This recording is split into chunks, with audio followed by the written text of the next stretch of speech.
আজি ১ নং ধনকুৰৈ নামঘৰত পবিত্ৰ নাম কীৰ্তন আৰু গৃহপ্ৰৱেশ অনুষ্ঠানত উপস্থিত থকা মোৰ অতি শ্ৰদ্ধাৰ জ্যেষ্ঠসকল, আইসকল, আমাৰ শ্ৰদ্ধাৰ শ্ৰী দিলীপ কোঁৱৰদা, ধৰ্মেশ্বৰ দুৱৰাদা, ইয়াত উপস্থিত বিশিষ্ট ব্যক্তিসকল, সমবেত ভক্তপ্ৰাণ ৰাইজ, মই প্ৰথমতে আপোনালোক সকলোলৈকে মোৰ প্ৰণাম জনাইছোঁ, শ্ৰদ্ধা জনাইছোঁ।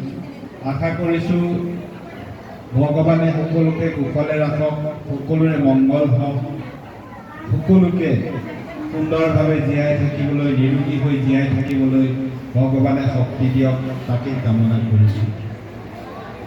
মহাপুৰুষ গুৰুজনাই স্থাপন কৰি যোৱা নামঘৰৰ এই পৰম্পৰাই অসমীয়া সমাজখন শক্তিশালীভাৱে ধৰি ৰাখিছে। মহাপুৰুষজনাই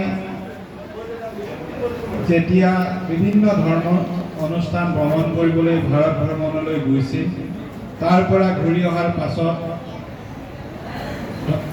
মানুহৰ মাজত নৱবৈষ্ণৱ ধৰ্মৰ প্ৰচাৰ কৰিছিল আৰু নৱবৈষ্ণৱ ধৰ্মৰ প্ৰচাৰৰ সুবিধাৰ বাবেই সেই সময়ত নামঘৰৰ প্ৰতিষ্ঠা কৰিছিল আৰু এই নামঘৰে আমাৰ অসমীয়া সমাজৰ মেৰুদণ্ড স্বৰূপ হৈ যোৱা ৫০০ বছৰ অসমীয়া সমাজখন সুন্দৰভাৱে শৃংখলিতভাৱে ধৰি ৰাখিছে। আমাৰ প্ৰতিখন গাঁৱত থকা আমাৰ নামঘৰ বাগিয়ে আমাৰ স্বাভিমান, আমাৰ শক্তি বা আমাৰ গৌৰৱৰ থলী হৈ থিয় হৈ আছে। আমি যেতিয়া বিধায়ক হৈছিলোঁ, বিধায়ক হোৱাৰ পাছত এটা কথা আমি লক্ষ্য কৰিছিলোঁ যে মহাপুৰুষজনাই স্থাপন কৰি যোৱা এই নামঘৰসমূহৰ অৱস্থা যেনেদৰে হ'ব লাগিছিল, সৰুপথাৰ সমষ্টিৰ নামঘৰসমূহ তেনেদৰে সুন্দৰ হোৱা নাই।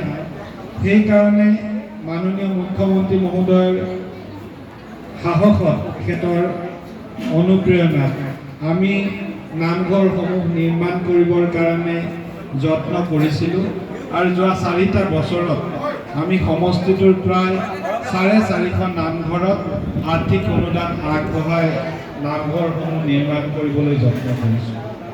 আমাৰ সৰুপথাৰ সমষ্টিত কিমান নামঘৰ আছে বুলি ক'লে আমি তাৰ এটা পৰিসংখ্যা উলিয়াইছিলোঁ। সৰুপথাৰ সমষ্টিত ৭৫৪ ভাগ নামঘৰ আমি দেখা পাইছিলোঁ। ৭৫৪ ভাগ নামঘৰত মহাপুৰুষীয়া চিন্তা চৰ্চা, ভগৱানৰ চৰ্চা, সংস্কৃতিৰ চৰ্চা যদি সুন্দৰকৈ হয়, মই বিশ্বাস কৰোঁ যে আমাৰ সমাজখন সাংস্কৃতিকভাৱে, ধৰ্মীয়ভাৱে আমি সদায় শক্তিশালী হৈ থাকিব পাৰিম। আমাৰ নামঘৰসমূহ কেৱল যে ধৰ্মীয় চিন্তা চৰ্চাৰে প্ৰাণকেন্দ্ৰ এনেকুৱা নহয়।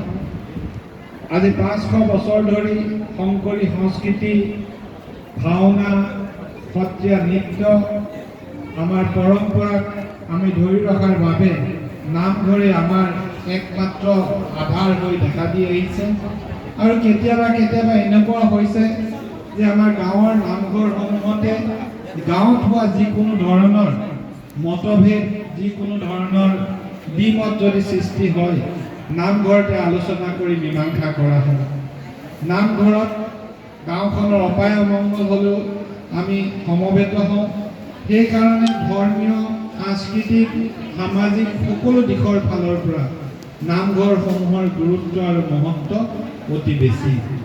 আমি আশা কৰিম যে এই নামঘৰ ভাগিও আহি থকা দিনত আৰু জাকত জিলিকা হৈ পৰক।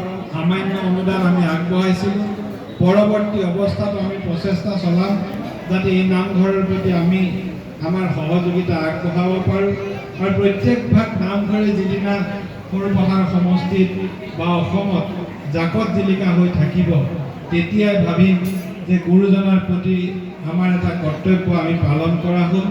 মই এইখিনিকে কৈ আপোনালোক সকলোলৈ শ্ৰদ্ধা জনাইছোঁ।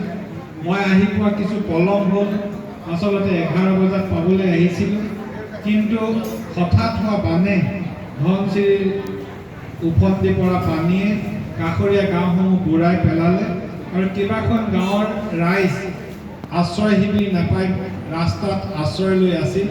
তেওঁলোকৰ ওচৰলৈ গৈ তেওঁলোকক আশ্ৰয় শিবিৰৰ ব্যৱস্থা কৰি অহাৰ বাবে আহি পোৱা কিছু পলম হ'ল, তাৰ বাবে মাৰ্জনা বিচাৰিছোঁ। শেষত ৰাইজৰ কাৰণে নিস্বাৰ্থভাৱে কাম কৰিবলৈ, ৰাইজৰ মনৰ আশাবিলাক পূৰ কৰিবলৈ আপোনালোকৰ পৰা আশীৰ্বাদ বিচাৰিছোঁ। এই নামঘৰৰ বুঢ়া দেৱতাৰ পৰা আশীৰ্বাদ বিচাৰি মই সকলোলৈকে পুনৰ শ্ৰদ্ধা জনাই মোৰ ক'ব লগা সামৰিছোঁ। ধন্যবাদ, নমস্কাৰ।